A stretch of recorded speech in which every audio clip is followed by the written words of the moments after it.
and welcome back to my channel. I know it's been a little bit since I've posted, but like I said, I'm not sure how much I'll be able to post on here just because I am so busy with school and my main ASMR channel. But I have been working at my company the past week, so I'm just here to update you guys on what I've done, and I'm going to do a separate video talking about that past outreach that I've done.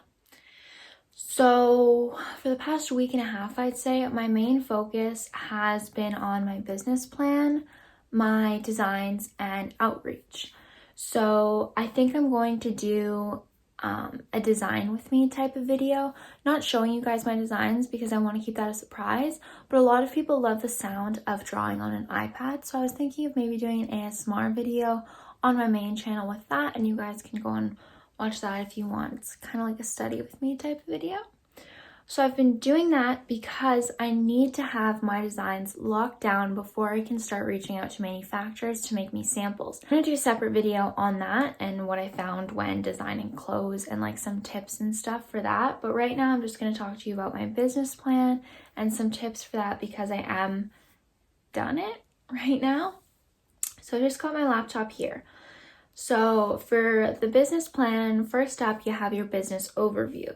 So this is your description of your business. So for me, I'm not going to give you every single detail of my business plan, just kind of like some snippets, but I want to create unique and sustainable clothing pieces that can be worn for a long time, but are also very beautiful. So what I have in mind for my first collection is I'm making pieces that go well together, but also there's a couple statement pieces that can be worn just like with jeans or whatever it may be, but I'm making certain sets like pant and shirt and like sweater sets and whatever that look good together if you want to buy it as a set, or if you want to buy just the pants because that's all you can afford, or you only like the pants, you can still wear a different top with it and it looks good, if that makes sense. So that's kind of my plan for that. So like I said, unique, stylish clothing that is ethically made. So my market, what I found is that the global ethical fashion market size reached a value of nearly 6.3 billion in 2019, having increased at a compound annual rate of 8.7% since 2015. Basically, what I found is that there is a market for sustainable clothing. People are wanting to support ethical businesses and purchase sustainable pieces. So there definitely is a market for it. And when creating your business, whatever it may be, you need to make sure that there's a market for it. Whether it be, I don't know, like cosmetics. Like eventually I would love to have my own cosmetics line, and I know that there's definitely a market for vegan, like plastic-free makeup because I'm a consumer in that and I've looked to purchase that, and there are other companies who have that, but there's certain aspects missing from their makeup lines that I would want to incorporate into mine. So when making your business, just make sure that there's a market because that's your most important thing. Like that's your key aspect, right? And I am taking a marketing class right now, and something to make sure is that like you just want to predict how consumers are going to react. And something that was actually in my notes is that you will always be wrong.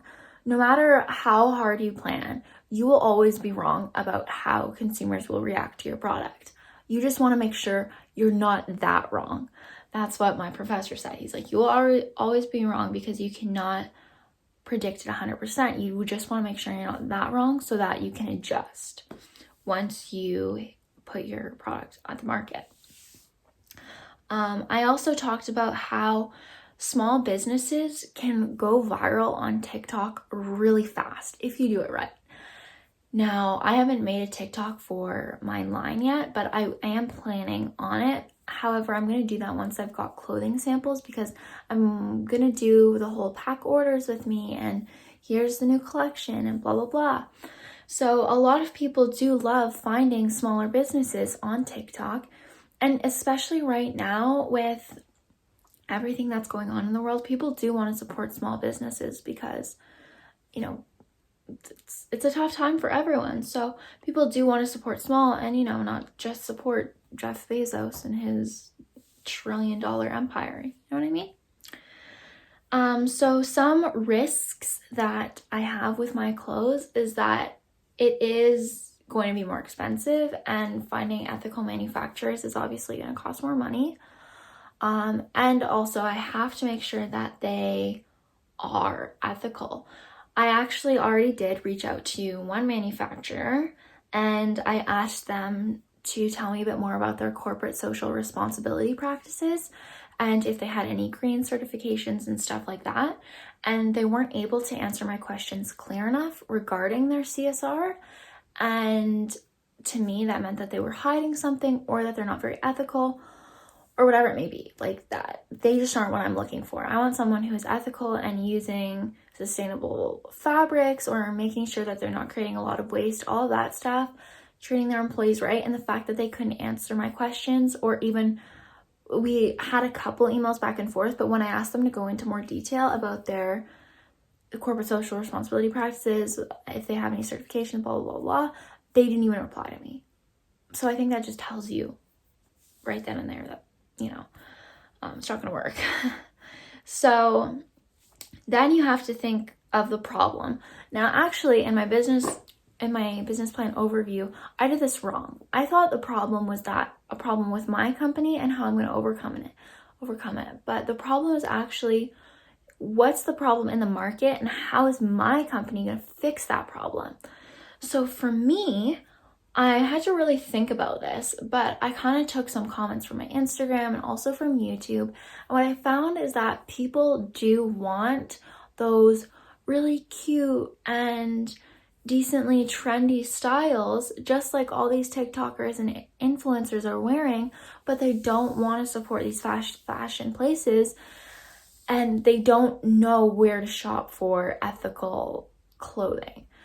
I even find this difficult. When I Google sustainable clothing brands, whatever, the amount of just sustainable clothing brands that just have like t-shirts or just long sleeves and sweatpants, like, don't get me wrong, that's amazing, and I really, really appreciate that they're doing that. However, with that being said, not everyone just wants a plain t-shirt that's made out of organic cotton and whatnot, or bamboo or whatever, which is amazing.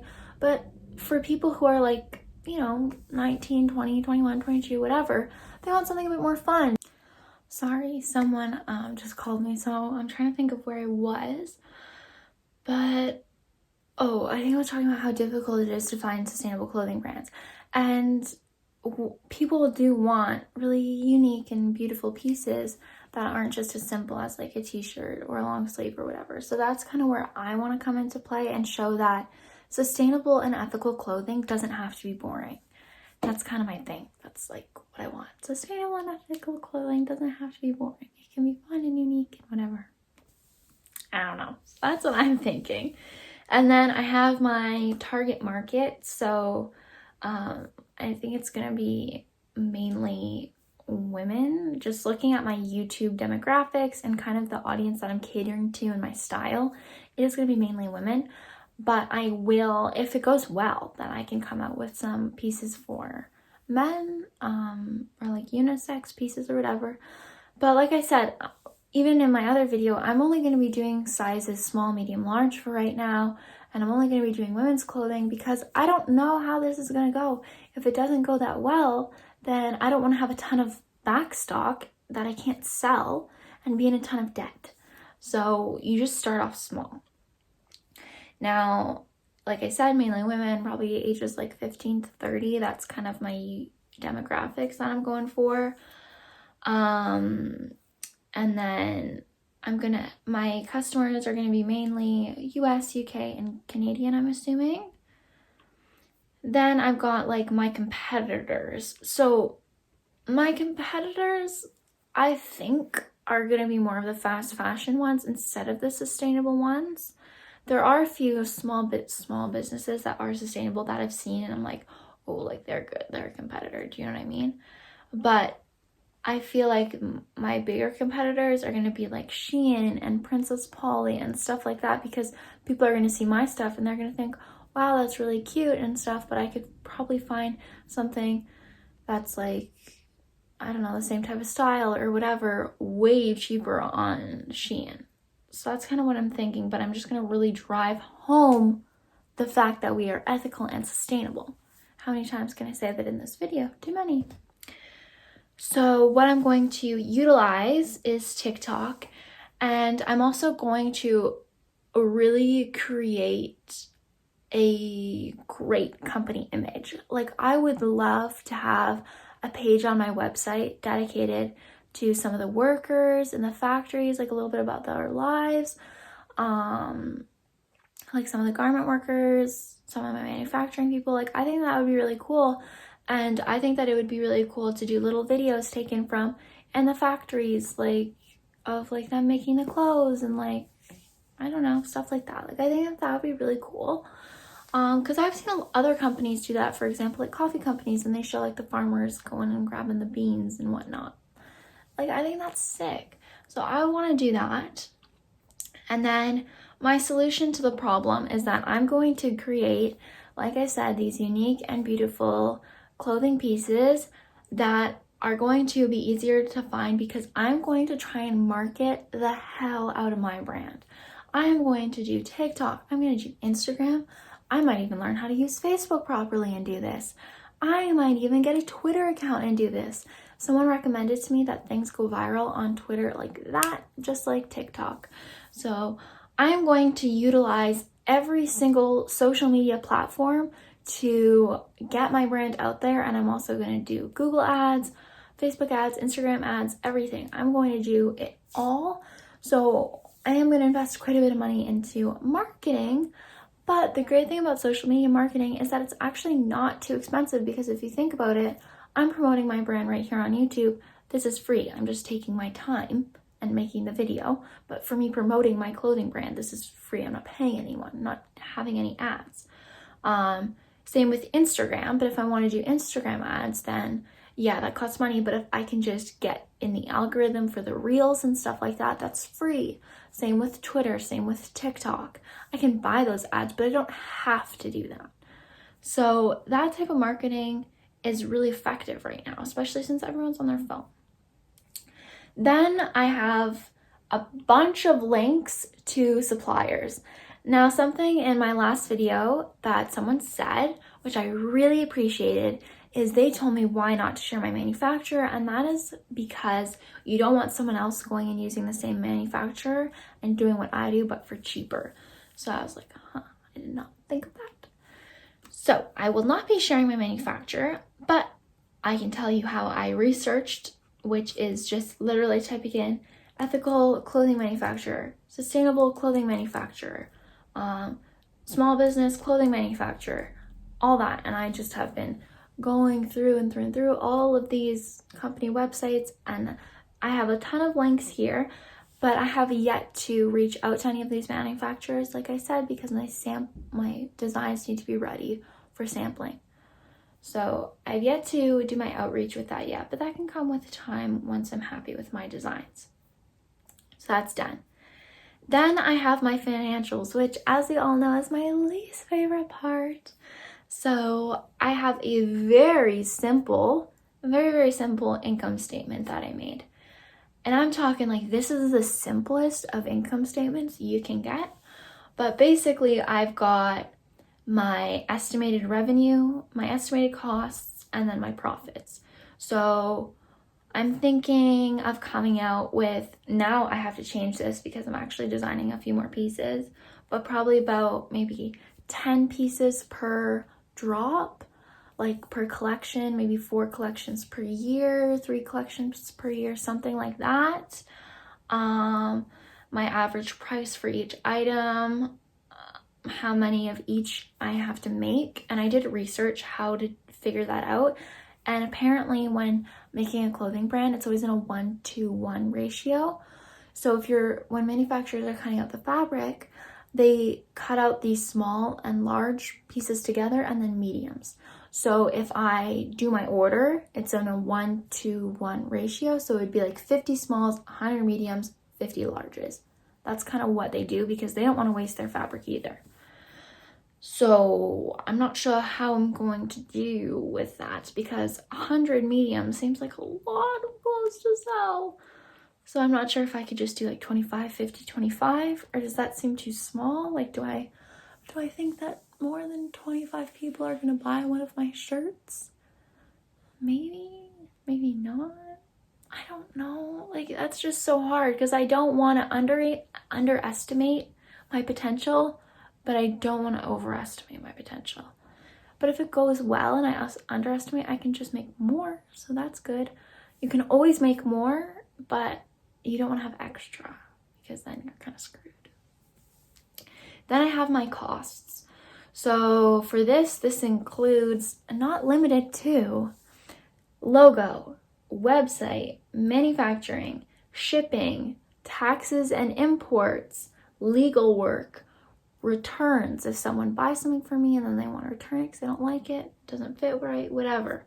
Photographer, model, studio, ads, all of that. Like, so much stuff, so many costs. There are so many costs. So I was gonna have a custom website, but someone actually reached out to me and they were like, you don't need to do that. Like, Shopify has great templates. I work with someone on a company, and Shopify is just amazing. Like, you'd be wasting your money if you got a custom website. I was like, okay, bet. So I think that I can just use a Shopify website. My logo cost, I found the average was $500, but I'm actually going to talk about that in another video because I found a way to get that for cheaper. Manufacturing, right now, I have it as a lot of money because I'm not sure about how much it's going to cost to make these sustainable clothing pieces. But right now, I'll just tell you guys, I've got it at like 25K. Like, that's a lot of money.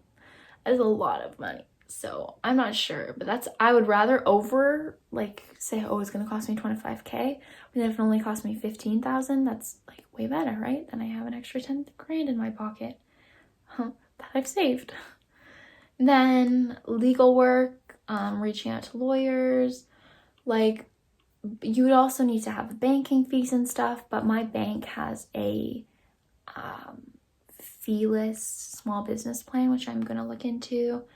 Stuff like that, models, it's all about connections. I actually know a girl who knows a bunch of models and photographers, so I'm hoping I can save money in that department.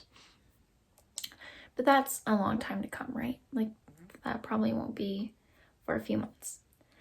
So that is the business plan. I wanted to share that with you guys so you guys had a better idea of what to expect from my company, I guess. And also, if you are doing a business plan and you also weren't sure how to start, hopefully that helped you a bit more. If you were like doing this while I was talking, nobody probably was, let's face it. But on the small chance you were, maybe you were like writing and doing some stuff with me. So yeah, that's the business plan. It's going to change as I go, especially the income statement part. Like, once I reach out to manufacturers and get quotes and stuff like that, I'm going to have to adjust my income statement. And I'm going to actually put that stuff in a spreadsheet because then it just changes as you go. Like, if I do cell 1 plus cell 2 plus cell 3 and then I change cell 3, it automatically changes the total for me. I don't have to do it myself as if I was doing it in a Google Doc. So it saves time. But I will be doing that. Probably not right now at the moment because I haven't bought anything yet. I don't have any costs as of right now. But I am planning on buying a couple things, so I will make the spreadsheet. Now, something that someone did recommend for me, which I'm not going to use, but I am sharing it with you just in case you might want to use it. But it is called Live Plan, and it is a business plan site, which is really cool. So they help you make your business plan. They give you templates. They give you income statement template, which is really awesome because if you have no idea, you've never done business before, anything, I think that this is a great thing because you get your whole business plan like ready to go. Basically, you just have to input your stuff, your information, and they tell you like what to put in each point for like market. Like, this is what you should have in this area. This is what you should have here. Your income statement should look like this. So I'm going to leave the link to Live Plan down below. It's a great resource if you want to check it out. Like I said, I'm not going to be using it because I don't think I need that. I am in a business program and I do have friends who started their own companies. So I've kind of got a bit of help, like I've mentioned before, from others, which I'm grateful for, right? Like it is obviously easier that I'm in a business program, and if I really wanted to, I'm sure I could reach out to a professor and get some more help. I won't do that, but if I wanted to, I'm sure I could. You know what I mean? So yeah, I will leave the link down below if you want to check that out as well. But that is actually all for this video. I will be filming another one, I think right after this, maybe. I'm not too sure. I'm not too sure, but it'll be more about outreach and stuff like that. So yeah, that's all I have for this video. I hope you enjoyed it and stay tuned for my next one. But I love you all so much and I really appreciate you staying with me on this journey, and I hope you guys are getting excited because I know that I definitely am, especially as I finish each new design. So yeah, I'll see you all in my next video. Bye. Mwah.